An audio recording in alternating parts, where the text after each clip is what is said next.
Welcome to the Real News Network. I'm Greg Wilpert in Baltimore. The U.S. Federal Reserve lowered its main interest rate by 0.25 percentage point on Wednesday to 2%. This is the second rate cut since last July. Federal Reserve Chair Jerome Powell made an announcement saying the following. Weakness in global growth and trade policy uncertainty have weighed on the economy and pose ongoing risks. These factors, in conjunction with muted inflation pressures, have led us to shift our views about appropriate monetary policy over time toward a lower path for the federal funds rate, and this shift has supported the outlook. Of course, this is the role of monetary policy, to adjust interest rates to maintain a strong labor market and keep inflation near our 2% objective. While the economy seems to be doing reasonably well and is expected to grow by 2.2% for this year, Powell also highlighted some of the problems that lie ahead. Business investment and exports have weakened amid falling manufacturing output. The main reasons appear to be slower growth abroad and trade policy developments, two sources of uncertainty that we've been monitoring all year. Since the middle of last year, the global growth outlook has weakened, notably in Europe and China. Additionally, a number of geopolitical risks, including Brexit, remain unresolved. Trade policy tensions have waxed and waned, and elevated uncertainty is weighing on U.S. investment and exports. Our business contacts around the country have been telling us that uncertainty about trade policy has discouraged them from investing in their businesses. The 0.25% reduction in the interest rate is supposed to counter economic problems on the horizon. However, President Trump clearly felt the Fed's move was far from what is needed. Trump tweeted in reaction to the announcement, "Jay Powell and the Federal Reserve fail again. No guts, no sense, no vision. A terrible communicator." Joining me now to discuss the Fed's interest rate decision is Mark Weisbrot. He is the co-director of the Center for Economic and Policy Research and the author of the book Failed: What the Experts Got Wrong on the Global Economy. Thanks for joining us again, Mark. Thanks, Gregory. So for our viewers who don't follow the Fed, why are the Fed meetings, that is the meetings and decisions of the Fed's Open Market Committee, where the state of the economy and the Fed's interest rates are discussed, why are they so important? Well, they're very important. I mean, the Fed meets every 6 weeks to make these decisions about short-term interest rates. And so the Fed is really, I think very few people, relatively few people in the United States even know this, but the Fed is the main determinant of our economic growth and employment, which are very, very important, especially, employment, unemployment. This is really, in recessions, for example, the Fed has actually triggered all of the recessions in the post-World War II period by raising interest rates, except for the last two, which were caused by the bursting of giant asset bubbles, first the stock market and then the real estate bubble.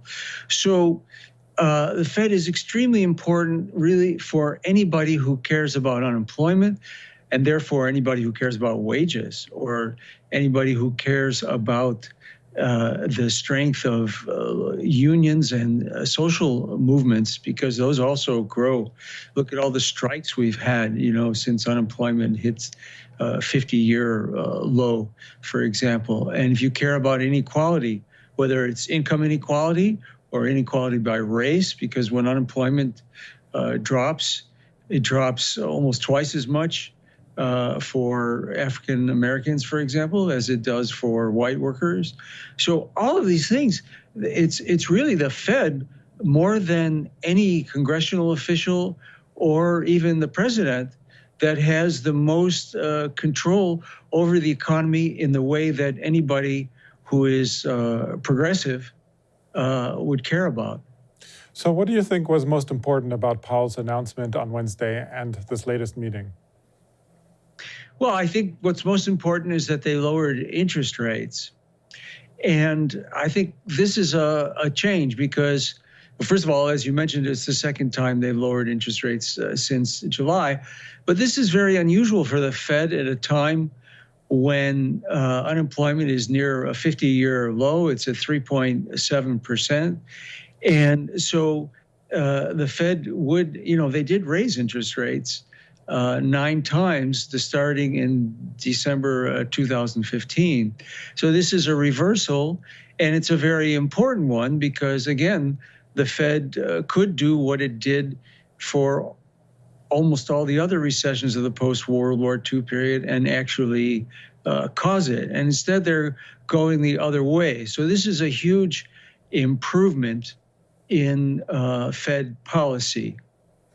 Now, Powell highlighted some of the risks that the global economy represents at the moment, and he especially mentioned the slowing of Germany's and China's economies, and then he also mentioned this uncertainty that Brexit is generating, and alluded to the U.S.-China trade war. Do you think that these concerns are worth worrying about, and will the 0.25% rate reduction stave off this risk and other possible risks? Well, these risks are not trivial. I mean, some of them are always there. The U.S., the U.S. could always go to war with Iran. They've been threatening that for years, for example.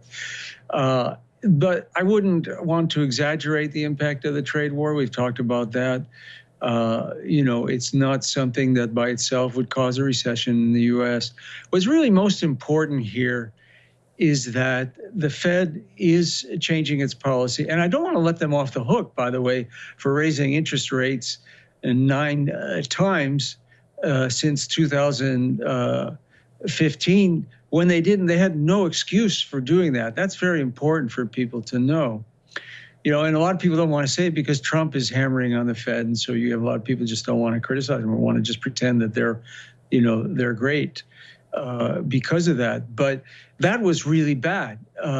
There was no excuse for that. For that whole time, in fact, for the whole last decade or more, the Fed's target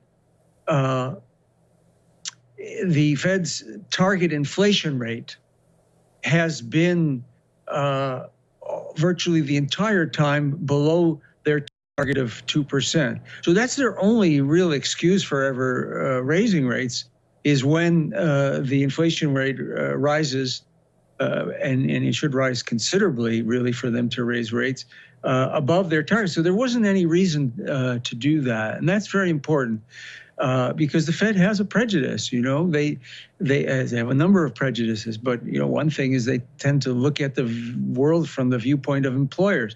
If you're an employer, you're fine with 6 or 7 or even higher percent unemployment because it means you have more workers to choose from. I'm an employer. If that's all I cared about was having a big pool of people to choose when we hire here, I would be like them. Okay, so this is a major change. And when, so I think that's the main thing, is that they made a mistake and they're correcting it. Trump appointed the chair of the Federal Reserve, Jerome Powell, in 2017 after he decided not to give Obama's appointee, Janet Yellen, a second term. Back then, Trump seemed to believe that Powell would be better for him. So why is the Fed chair so important, and how has Powell's position evolved during his tenure?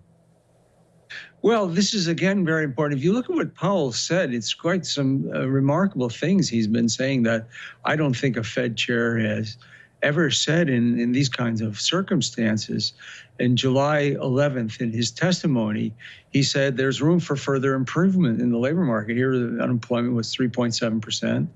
And that's remarkable right there. And it's true, of course, because if you look at employment, for example, it's still considerably lower than it was, say, in 2000. So there is more room for people to get jobs. And he actually pointed out that you have people who are, I think he said less qualified, but he means people without college degrees. In many cases, they don't need them to get these jobs, and they're getting jobs. And this is very good for the whole society, that employers are hiring people and they're training them.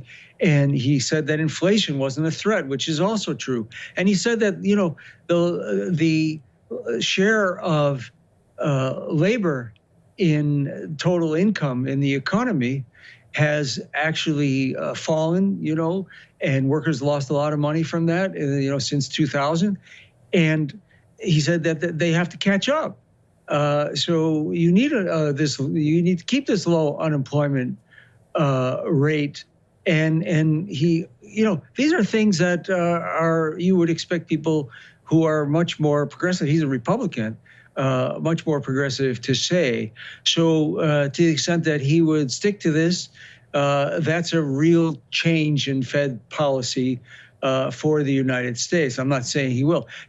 Alexandria Ocasio-Cortez actually asked him, she said, do you think it's possible that the Fed's estimates in the past of the lowest sustainable unemployment rate may have been too high? In other words, the Fed was wrong. It was saying you couldn't go below a certain rate of unemployment when you actually could. And of course, we discovered that. And he said yes.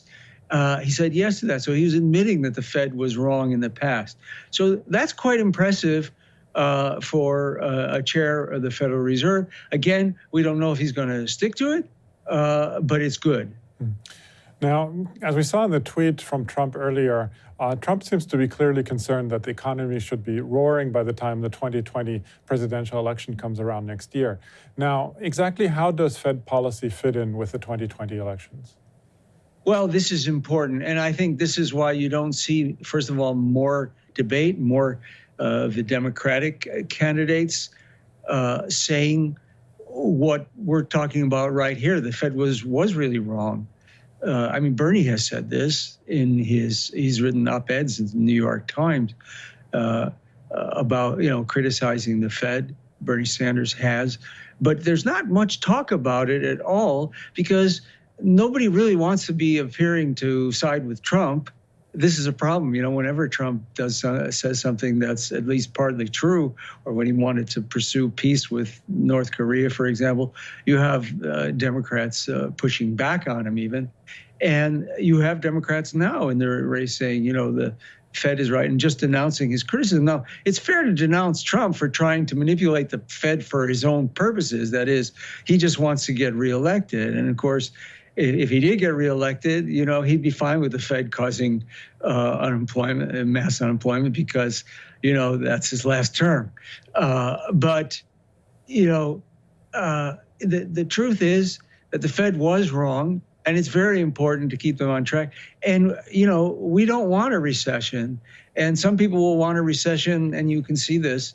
They want a recession before the next election because it really would hurt Trump. So that's just the reversal of Trump. But I think we have to stick to what's really important and not change what we say just because of the election. Those of us who care about social justice, about unemployment, and all the policies that really matter to people, that really affect all the things we care about, which is the Fed.